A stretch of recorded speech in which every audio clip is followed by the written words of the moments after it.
नृसिंहवाडी मार्गावर मालवाहतूक ट्रक उलटला, सुदैवानं जीवितहानी टळली।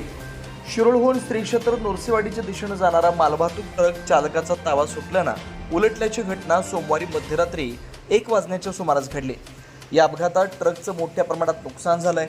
सुदैवानं कोणतीही जीवितहानी झालेली नाही। मिळालेल्या माहितीनुसार संबंधित मालवाहतूक ट्रक शिरोळकडून नृसिंहवाडीकडे पुढे जात होता। मध्यरात्रीच्या सुमारास चालकाचं वाहनावरील नियंत्रण सुटल्यानं ट्रक अचानक रस्त्याच्या कडेला जाऊन उलटला। अपघाताचा आवाज झाल्यानंतर परिसरातील नागरिकांनी घटनास्थळी धाव घेत मदत कार्य सुरू केलं। ट्रकचा पुढील भाग तसेच मालवाहतुकीच्या भागाचं मोठ्या प्रमाणात नुकसान झालं। घटनेनंतर काही काळ रस्त्यावर वाहतुकीची कोंडी निर्माण झाली होती। अपघाताची माहिती मिळताच स्थानिक प्रशासन व पोलीस घटनास्थळी भेट देत परिस्थिती नियंत्रणात आणली। मंगळवारी दुपारी क्रेनच्या साहाय्याने उलटलेला ट्रक बाहेर काढण्याचं काम करण्यात आलं। यावेळी काही काळ वाहतूक खोळंबली होती। दरम्यान चालकाला किरकोळ दुखापत झाल्याचं समजतंय। रात्रीच्या वेळी वेग आणि वाहनावरील नियंत्रण सुटल्यामुळे हा अपघात घडल्याचा प्राथमिक अंदाज व्यक्त करण्यात येतोय।